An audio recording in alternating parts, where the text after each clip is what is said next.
Bayangkan, sebuah panggung besar yang kini tengah dibuka untuk sepak bola Indonesia. Di satu sisi, sang kapten Jay Itzes menapaki babak baru penuh tantangan di Serie A, meninggalkan Venezia demi menjajal kerasnya persaingan bersama Sassuolo. Dari tribun hingga lapangan hijau, nama Itzes kini bergema sebagai simbol ambisi Garuda di kancah Eropa. Di sisi lain, asa bangsa terpatri di dada timnas Indonesia yang tengah bersiap melawan badai di Riyadh. Suara optimisme datang dari legenda tanah air, yang melihat skuad Garuda kian matang, meski bayang-bayang krisis di lini depan masih menghantui. Patrick Kluivert pun dituntut menemukan sihirnya demi mengubah peluang sekecil apapun menjadi gol bersejarah. Dan dari luar negeri, rasa kagum pun mengalir. Lawan yang dulu pernah menundukkan kita, Irak, kini tak lagi melihat Indonesia dengan sebelah mata. Mereka menyadari, Garuda telah berevolusi. Dari tim yang rapuh, kini menjelma kekuatan baru Asia, diperkuat deretan pilar Eropa dan tekad baja untuk menembus Piala Dunia 2026. Inilah saat di mana mimpi dan kenyataan saling beradu, sepak bola Indonesia berdiri di persimpangan sejarah, antara ambisi pribadi sang kapten, harapan kolektif bangsa, dan pengakuan dunia yang mulai menggemakan nama Garuda.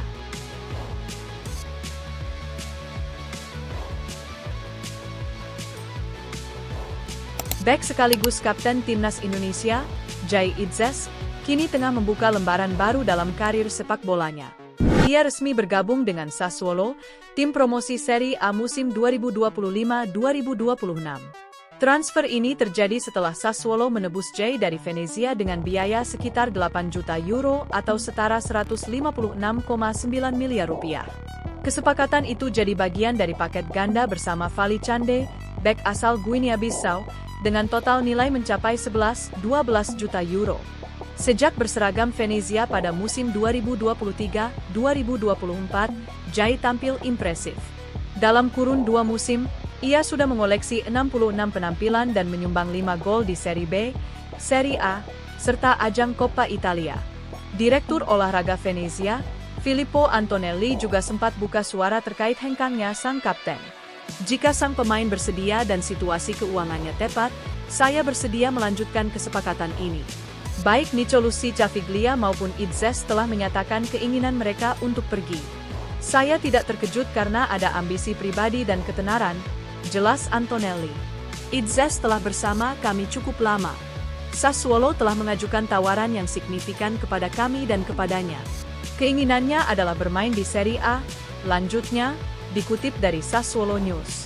Sassuolo sendiri resmi memperkenalkan Jay Itzes pada 9 Agustus 2025. Namun, debut barunya baru datang pada 29 Agustus 2025.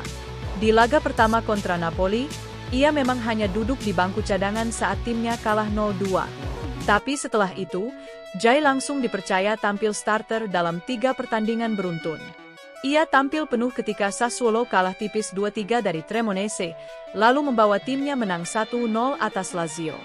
Terbaru, Itzes kembali bermain 90 menit penuh saat Sassuolo harus tunduk 1-2 dari Inter Milan pada 22 September 2025.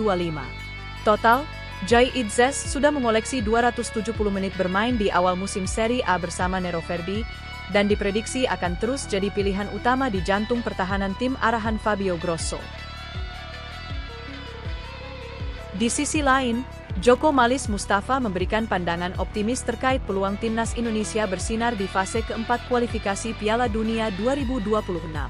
Menurutnya, skuad Garuda saat ini memiliki kedalaman yang cukup merata di berbagai posisi.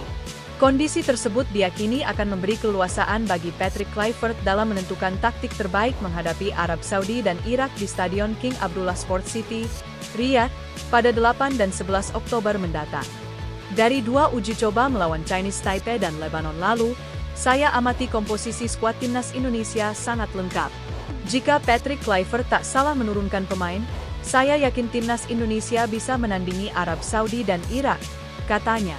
Legenda Persebaya dan Niat Mitra itu menyoroti aspek penyerangan Garuda yang dinilainya belum mampu menciptakan serta menuntaskan peluang dengan maksimal. Patrick Kluivert sudah berusaha bikin berbagai skema serangan dari open play, tapi masih buntu. Dia harus merancang serangan dari bola mati. Sejak era Shin Taeyong ini sudah jadi kelemahan timnas Indonesia, ujarnya.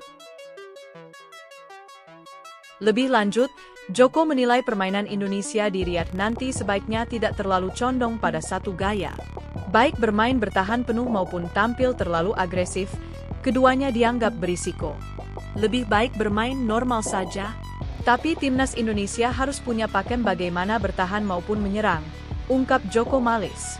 Jika melakukan transisi menyerang harus benar-benar terencana dan jadi gol. Jika permainan normal peluang sekecil apapun juga harus jadi gol, jelasnya. Mengenai lini depan, Joko menilai ada masalah serius yang perlu segera ditangani. Ia menyoroti minimnya stok penyerang yang benar-benar siap tampil. Harapannya, Ula Romeni bisa segera pulih dari cedera agar menjadi solusi di lini depan. Kondisinya harus 100% siap. Saya lihat stok striker saat ini masih rawan. Sementara Rafael Struijk mengalami penurunan performa. Patrick Kluivert harus punya jurus jitu mengatasi krisis ini, tuturnya. Salah satu pelatih asal Irak, Thaer Adnan tak bisa menyembunyikan rasa kagumnya melihat perkembangan timnas Indonesia di bawah kepemimpinan Patrick Kluivert. Menurutnya, kekuatan Garuda kini sudah jauh berbeda dibanding saat mereka takluk 1-3 dari Irak pada laga perdana Grup D Piala Asia 2023 Januari lalu.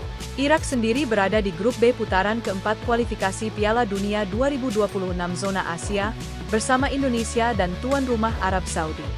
Demi menjaga asa tampil di Piala Dunia 2026 lewat jalur langsung, tim besutan Graham Arnold wajib finish sebagai pemuncak klasemen. Namun, perjalanan Irak diprediksi tidak akan mudah. Sebab, baik Arab Saudi maupun Indonesia sama-sama menunjukkan perbaikan yang signifikan. Arab Saudi misalnya, dalam beberapa bulan terakhir menunjukkan progres positif. Usai menembus perempat final Piala Emas 2025, skuad asuhan Hervé Renard mampu mengalahkan Makedonia Utara 2-1 dan menahan imbang Republik Ceko 1-1 pada FIFA Matchday September 2025. Kebangkitan Timnas Indonesia. Sejak kekalahan dari Irak di Piala Asia 2023, Timnas Indonesia mengalami transformasi besar. Kehadiran deretan pemain yang berkiprah di kompetisi Eropa membuat skuad Garuda semakin solid. Nama-nama seperti Emil Audero, Jai Itzas, Kevin Dix, Joey Pelupesi, hingga Ula Romeni menjadi penopang kekuatan tim. Meski begitu, Romeni saat ini masih menjalani masa pemulihan cedera. Perjalanan Irak di babak keempat kualifikasi Piala Dunia 2026 zona Asia akan sulit jika melihat persiapan Arab Saudi dan Timnas Indonesia, ujar mantan pelatih Al-Wahda SC itu, dikutip dari Win-Win. Indonesia bahkan berbeda dari penampilan mereka di Piala Asia.